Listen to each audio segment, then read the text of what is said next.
자, 안녕하세요. 성명세무사입니다. 드디어 이제 부가치세 신고철로 접어드는데요. 지난번에 그 부가치세 신고 전에 필수적으로 확인해야 되는 상황 첫 번째 시간, 부가치세 매입세 공제 대상과 불공제 대상에 대한 얘기를 알아봤고요. 그러니까 오늘은 부가치세 신고 전에 필수적으로 확인해야 되는 사항 두 번째 시간이에요. 그러니까 물론 이제 부가치세 신고를 실제 할 때 말씀드려도 되는데, 이게 이제 너무 내용이 많다 보니까 신고하고 같이 하게 되면 내용이 많아지게 돼서 약간 분리를 좀 해봤고요. 그러니까 오늘 얘기는 뭐냐 하면 사전에 확인해야 되는 것들이 있어요.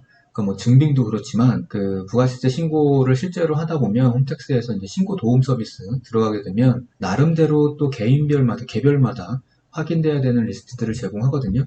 그럼 이제 그것들을 다 확인하고 난 다음에 부가세세 신고를 해야 되는데 이제 그 얘기를 먼저 말씀을 드리는 거죠. 자, 이제 요약해가지고 몇 가지 먼저 말씀을 드리고 넘어가게 되면 여기 지금 보시면은 매출세액, 매입세액의 증빙, 그 다음에 뭐 부가세세 성실신고 체크리스트, 그리고 개별 신고 내역 분석 자료 확인 뭐 이런 것들이 나와 있는데 일단 부가세세 신고하기 전에 가장 중요하죠. 그러니까 매출세액하고 매입세액을 확정줘야 되는데 그 확정되는 근거가 증빙이다 보니까 이 증빙은 세금계산서, 계산서, 그리고 신용카드 현금영수증을 얘기하는 거고요.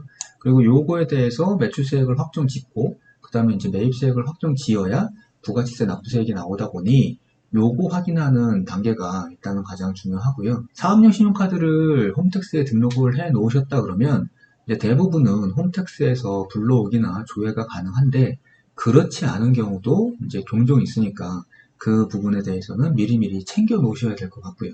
특히 이제 카드 매출 같은 경우에는 일단 국세청 홈택스의 사이트에 보면은 카드 매출 자료 조회가 있거든요. 근데 이제 거기서 조회가 되지 않는 경우가 종종 있어요. 그래서 이제 이것도 확인이 좀 필요하고요. 그 다음에 이제 음식점업 같은 경우에는 우리 배달앱, 그러니까 배달민족이나 쿠팡이츠나 뭐 요기요나 이런 대행업체 통한 매출이 있는데 요 매출에 대해서도 확인을 좀 해보셔야 되고요. 홈택스 매출하고 비교해가지고 그 다음에 이제 이런 대행업체 매출을 포함해서 그 다음에 이제 네이버 스마트 스토어나 그 다음에 뭐 제로페이, 그 다음에 지역화폐 등 매출이 이제 신고도움 서비스 들어가면 개별 분석 자료를 보면 이제 참조할 수 있게 나와 있거든요. 그러니까 그 매출과 그 다음에 이제 내가 실제 매출한 분을 확인을 해 보셔야 된다는 거죠. 그 다음에 이제 나머지 사항들에 대해서는 뒤에 말씀드리도록 하겠습니다. 자, 이제 신고도움 서비스 활용하기인데 이 신고도움 서비스 속에 이제 들어가게 되면 종합소득세처럼 이제 뭐 여러 가지 안내 사항들이 있으니까 이제 먼저 그거에 대해서 참고하고 확인을 해보자고 말씀을 드리는 거고요. 홈택스 들어오셔가지고 로그인 하시고 그 다음에 이제 이 첫째 화면에서 신고 납부 요 탭이죠. 요 탭으로 들어오시면 세금 신고에 부가치세로 들어오셔야죠. 부가치세 들어오시면 여기 보시면 이제 이 부가치세 신고하는 화면이거든요. 그 종합소득세 신고하실 때도 봤지만 뭐 여기 보시면 신고 도움 서비스라는 게 여기 있고요. 그 여기로 들어오시면 이제 이런 화면이 떠요. 그래서 이제 탭이 보면 뭐 개별 분석 자료, 그 다음에 기본 사항, 그 다음에 과거 신고 내용 분석, 세법 개정 내용 뭐 이런 것들이 있는데 개별 분석 자료 탭을 보면 이 개별 분석 자료 안에 이제 아까 말씀드렸던 뭐 지역화폐나 제로페이나 뭐 이런 매출들의 안내 이런 자료들이 떠 있을 거고요. 그리고 이제 각각의 그 사업자별 업종별로 이제 신고시 유의사항들이 여기 쓰여져 있어요. 그러면 여기에 이제 쓰여져 있는 유의사항을 유의해가지고 신고할 때는 가능한 반영을 하셔야 되는 거고요. 뭐 예를 들어서 뭐 이런 거죠. 음식점업 같은 경우에는 그 신고시 유의사항에 뭐 신용카드 발행 매출은 신고하고 현금 매출은 누락하는 경우가 있었습니다. 그러니까 내가 그렇다는 게 아니라 그 업종별로 얘기를 하는 거예요. 그래서 이제 이런 일을 업계 신고하라는 안내사항인 거고, 그래서 이제 이런 내용들이 업종별로 신고할 때 조금은 신경을 써가지고 신고를 하세요 하는 내용들이고요. 자, 이제 다시 돌아와가지고 기본사항인데요. 여기 이제 기본사항을 보시면 그러니까 본인의, 그러니까 사업자의 문의해야 되는 관할 세무서, 그리고 그 담당자 조서관이 써져 있고요. 그 다음에 이제 내 정보가 여기 이제 나와 있습니다. 그리고 밑에 보시면 부가치세 성실신고 체크리스트가 있는데, 요건 한번 보고 넘어갈게요. 요거예요. 성실신고 체크리스트. 그래서 이제 위에서부터 하나씩 확인을 한 번씩 해보시는 게 좋고요. 제일 위에 보시면 이제 전자세금 계산서 및 종이세금 계산서 발행분 확인 뭐 이렇게 돼 있어요. 전자세금 계산서 같은 경우에는 홈택스에서 뭐 조회가 가능하고 불러오는 것도 가능하니까 홈택스에서 확인을 하시면 되고요. 종이세금 계산서는 그 사업하시면서 받았던 거 혹은 끊어졌던 거 이거 종이세금 계산 모아두셨던 거를 신고 전에 이제 차곡차곡 확인을 한번 해보셔야 되겠죠. 그리고 이제 두 번째, 신용카드 및 현금 영수증 발행본 확인. 그러니까 내가 지금 신용카드로 매출을 발행한 거, 그리고 매출에 대해서 현금 영수증 끊어준 거, 이것도 확인을 해보시라는 거죠. 그 다음에 이제 현금 매출, 계좌이체를 받은 현금 매출이나 이런 것들이 있으면 확인해가지고 매출에 반영을 하라는 얘기고요. 그 다음에 이제 밑에 거 잠시 두고 아래로 내려오면 매입 부분이에요. 매입 부분에 매입에서도 역시 세금계산서, 그러니까 면세, 간이, 폐업사업자로부터 받은 거는 공제에서 제외시키도록 하고, 이것도 확인을 해봐야 되겠죠. 그 다음에 신용카드, 그러니까 내가 사용한 신용카드 비용에 대해서 사업 무관, 그러니까 사업과 직접 관련이 없거나 개인적 사용으로, 그리고 접대비 목적 사용액에 대해서는 공제를 하면 안 됩니다. 뭐 이런 거고요. 밑에 보시면은 비영업용 소형 승용차, 그래서 구입, 유지, 임차, 목적 매입액은 공제 제외 뭐 이렇게 돼 있어요. 그래서 이제 여기까지 매출 쪽에서 요 부분, 그러니까 세금계산서, 신용카드, 현금영수증, 그 다음에 매입 쪽에서 세금계산서, 신용카드, 현금영수증 요 부분에 대해서는 어떻게 조회를 하고 확인하느냐. 그래서 조회 발급 메뉴로 들어오시면 전자세금 계산서 여기 보시면 이제 합계표 및 통계 조회도 있고요. 목록 조회 뭐 이런 게 있으니까 여기 목록 조회로 들어가셔가지고 확인을 해보시면 돼요. 이렇게 들어오시면 이제 월 분기별 이렇게 전자세금 계산서 월 분기별 확인 뭐 이렇게 돼 있으니까 여기서 매출부터 이제 확인을 할게요. 그래서 매출에 클릭하시고 그 다음에 조회 기간을 작성일자 기준으로 선택을 하시면 되거든요. 2022년 1기 뭐 이렇게 선택을 하시고 조회를 하시면 매출로 내가 끄는 전자세금계산서가 다 여기에 나오게 돼요. 단지 지금 세금계산서는 발행일이 다음 달 10일까지 발행을 할 수 있거든요. 그래서 예를 들어서 6월 30일까지의 합계치를 보려면 다음 달 7월 10일이 지나야 정확한 게 집계가 된다는 거죠. 그래서 이제 확인이나 이런 것들은 내가 세금계산서 몇 장 없어서 더 이상 끊을 일이 없다는 게 확실하다 그러면 미리 조회하시고 신고도 미리 하시면 되는데 그렇지 않은 경우에는 10일이 지난 다음에 확인을 하시는 게 더 정확할 거라는 거 기억하시고요. 그래서 여하튼 간에 매출에 대해서 조회하기를 하면 여기에 그 기간에 해당하는 리스트들이 이쪽에 이렇게 뜨거든요. 쭉 이렇게 뜨는데 여기서 지금 쭉 뜨는 거를 더블 클릭하게 되면 이렇게 조회가 돼요. 세금계산서마다. 그래서 이제 세금계산서를 확인을 해보시고 금액이나 뭐 이런 것들을 확인을 해보시고 넘어가시면 되고요. 매입도 마찬가지. 여기서 이제 매출이냐 매입이냐 결정해서 여기 매입에 체크를 해가지고 기간 설정하시고 그 다음에 조회하시게 되면 여기도 이제 쭉 매입들이 뜨니까 요 하나하나를 더블 클릭을 해보시던가 이상하시면 해가지고 확인을 한번 해보시는 게 좋을 것 같고요. 그 다음에 여기 이제 총 공급가액과 총 세액. 요게 지금 매입세 공제를 받을 금액이잖아요. 그래서 이런 것들도 확인을 한번 해보시고요. 근데 두 번째는 세금계산서 봤으니까 그 다음에 이제 계산서 봐야 되겠죠. 그 계산서는 면세이기 때문에 없는 경우도 있죠. 일반 거래자들은. 그래서 매출 같은 경우에는 없는 경우가 있고요. 당연히. 그 다음에 이제 매입을 보면 이제 계산서 몇 개가 이렇게 뜨겠죠. 그래서 계산서들이 이렇게 뜨면 쭉 보시면 되고요. 이 계산서는 주로 이제 관리비 쪽에서 면세분 뜨는 경우가 많고요. 그리고 이제 그 농수축산물들, 그 음식점업이나 이런 경우 이제 그런 면세 품목들을 구매를 하시게 되면 여기에 이제 뜨는 경우들이 많이 있고요. 자, 이렇게 확인을 하시면 이제 매출 쪽에 전자세금계산서, 계산서를 확인을 하신 거고요. 그 다음에 이제 매입 쪽에 세금계산서, 그 다음에 계산서 확인을 하셨고, 그 다음에 이제 신용카드도 확인을 한번 해보셔야죠. 현금영수증하고. 이제 이렇게 되면 그 다음에 이제 신용카드니까 여기 지금 조회 발급 탭에서 여기 보시면 현금영수증 조회 요 메뉴, 그리고 사업용 신용카드 조회 요 메뉴, 그리고 신용카드 매출 자료 조회 요 메뉴도 사용하게 되죠. 그래서 여기에 각각 들어가셔가지고 각각의 매출과 매입 부분을 확인하시면 되고요. 근데 이렇게 들어가셔도 되죠. 여기 탭에서 이렇게 들어가셔도 되는데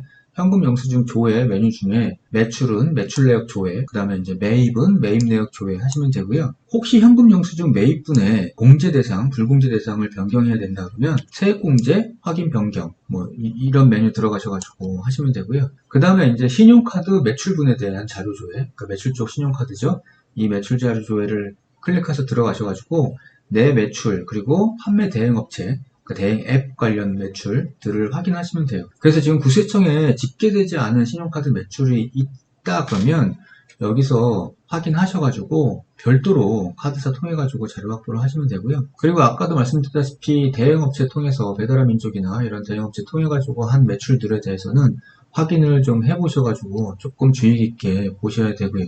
그러니까 대행업체 같은 경우에는 뭐 신용카드 매출하고 현금 영수증 매출, 기타 매출 이렇게 나눠져 있고요. 그 다음에 이제 반면에 또 현장에서 현장 카드 매출하고 현장 현금 매출도 있어요. 이 현장 카드 매출은 여기 지금 일반 카드 이쪽에서 집계될 거고요. 그 다음에 여기 지금 매출은 여기 대행업체 매출 쪽에서 집계될 거거든요. 그러니까 이것도 구분해가지고 중복되지 않도록 집계에 있어서 신경을 좀 쓰셔야 되고요. 그래서 신용카드 매출 부분에 대해서는 이런 것 좀 유의하시면 되고요. 그 다음에 이제 사업용 신용카드, 신용카드에 대한 매입세 공제 쪽인데 여기는 사업용 신용카드 중에서 매입세 공제 금액 조회를 먼저 일단 보시고요. 왜냐하면 지난번에 한번 말씀드렸는데 매입세, 사업용 신용카드의 매입세 공제, 불공제를 확인하고 변경하는 방법에 대해서 한번 말씀드렸거든요. 그러니까 그 영상을 참조하시면서 여기에 매입세액이 얼마나 되는지 일단 금액을 조회하시고요. 혹시 그 공제 대상인데 불공제로 되어 있거나 이런 것들이 발견이 된다 그러면 요 메뉴에 들어가셔가지고 변경을 하시면 돼요. 그래서 이 메뉴잖아요. 그래서 매입세 공제 확인 변경. 그러니까 요 메뉴는 꼭 들어오셔가지고 확인을 하셔야 돼요. 사업용 신용카드에 대한 매입세 공제를 받으시려면. 그래서 요 메뉴에 들어와서 확인을 해보시고 그 다음에 변경할 게 있다 그러면 여기에 체크하셔가지고 그 다음에 여기에서 공제로 바꾸고 변경하기를 눌러서 바꾸셔야 된다는 거.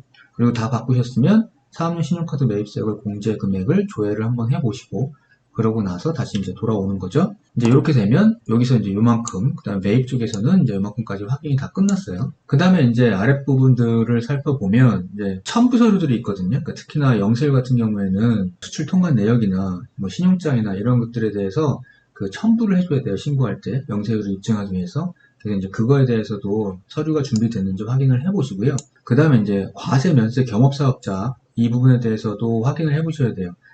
이 사업자들은 과세 쪽하고 면세 쪽 매출을 나눠가지고 작성을 해줘야 되고, 그 다음에 비용에 대해서, 그러니까 매입세액에 대해서도 구분을 해줘가지고 공제를 받고, 면세 사업에 사용한 분에 대해서는 공제를 받지 말아야 되는 부분들이 있기 때문에 이 부분들도 적정한지 확인을 한번 해보셔야 되고요. 그 다음에 이제 매입 쪽으로 내려오면 좀 전에 말씀드린 것처럼 과세, 면세, 경업사업자에 대한 얘기고요. 그 다음에 이제 음식점업이나 제조업들 같은 경우에는 의제 매입세 공제를 받는데 이 의제 매입세 공제 한도를 초과했는지 여부 또 확인을 해보셔야 되고, 그 다음에 이제 의제 매입세액처럼 재활용 폐자원 관련한 매입세액을 받는 사업자들이 있어요. 그러니까 중고 매매 상사 뭐 이런 분들은 이런 매입세 공제를 받는데 이 부분도 역시 제대로 돼 있나 한번 확인이 필요하고요. 그 다음에 뭐 가산세나 뭐 이런 것들도 한번 보시면 되고요. 이제 이렇게 하면 그 기본 사항에 있는 성실신고 체크리스트는 한번 확인을 한 거거든요.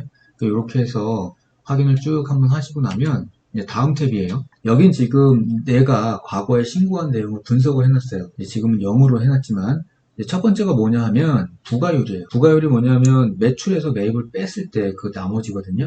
그래서 부가율이 줄어든다는 건 곧 부가가치세가 줄어든다는 거고, 부가율이 는다는 건 부가가치세 금액이 그만큼 높아진다는 거거든요.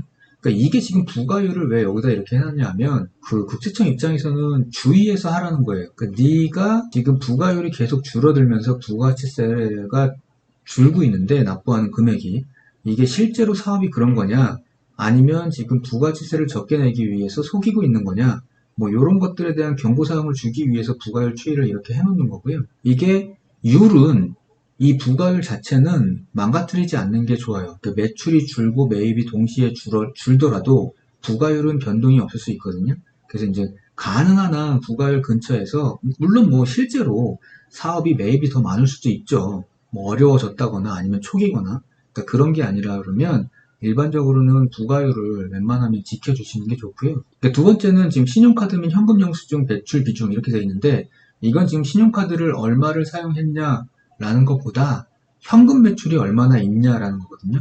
그러니까 과거에는 지금 현금 매출이 꽤 많았는데 지금은 현금 매출이 급격히 줄어들었다. 이러면 현금 매출은 뭐 속이기 쉬우니까 그건 이제 신고 안 하면 잘 모르게 되는 거잖아요. 이제 그러다 보니까 혹시 네가 현금 매출을 숨기고 있는 거 아니냐 그러니 주의해라 뭐 이런 것들을 보여주기 위해서 하는 거니까요. 현금 매출 부분도 뭐 계속 꾸준하게 유지하는 게 좋을 것 같고요. 그 다음에 이제 세 번째는 면세 매출 신고 비중이거든요. 이건 아까 말씀드렸던 과세하고 면세 겸업사업자에 대한 얘기인데 이게 지금 면세 매출을 그 비율을 왜 중요하게 보냐 하면 이제 면세는 부가지세가 없기 때문에 과세 매출 부분을 좀 줄여서 신고하고 면세 매출 부분을 좀 늘려서 신고하면 부가가치세가 그만큼 줄어들겠죠. 그러니까 그거에 대해서 이제 주의를 지금 주고 있는 거예요. 그러니까 면세 매출이 지금 급격히 줄어들고 있다 그러면 뭔가 좀 이상하다라는 경고가 있는 거고요. 그러니까 물론 뭐 실제적으로 사업이 면세 매출 쪽이 늘어날 수 있겠죠. 그러니까 그런 거 외에는 주의하셔라, 뭐 이러한 말이고요. 그래서 지금 여기서 나오고 있는 과거 신고 내역에 대한 분석은 조금 주의 깊게 보셔가지고요. 웬만하면 맞춰주시는 게 여러모로 좋긴 해요. 그래서 지금 여기 신고도움 서비스 항목에서는 지금 보셨던 과거 신고 내용 분석하고요. 그 다음에 제일 앞에 보셨던 개별 분석 자료, 요거 두 가지는 꼭 확인을 해 보시고 그리고 신고를 들어가셔야 될 거예요. 자, 그 다음에 이제 세법 개정 내용이에요. 그러니까 올해 들어와서 주요 관련한 세법이 어떤 게 개정됐으니까 주의하세요. 뭐 이런 내용이니까 이건 한번 읽어보시고요. 그 다음에 이제 뭐 세법 해석 사례나 뒤에 대법원 주요 판례 뭐 이런 것들은 관심 있으시면 한번 읽어보시고요. 자, 여기까지 이제 보시면 실제로 부가가치세 신고하기 전에 필수적으로 확인해야 되는 사항들은 이제 다 끝나요. 이제 앞으로는 부가세 신고만 하시면 되거든요. 자, 이렇게 해가지고 부가세 신고 전에 필수 확인사항 두 번째 시간이었고요. 자, 오늘 시간은 마치고 다음에 이제 실제로 부가세 신고를 어떻게 할 것인가 하는 방법, 홈택스에서 하는 방법에 대해서 알아보도록 하겠습니다. 자, 감사합니다.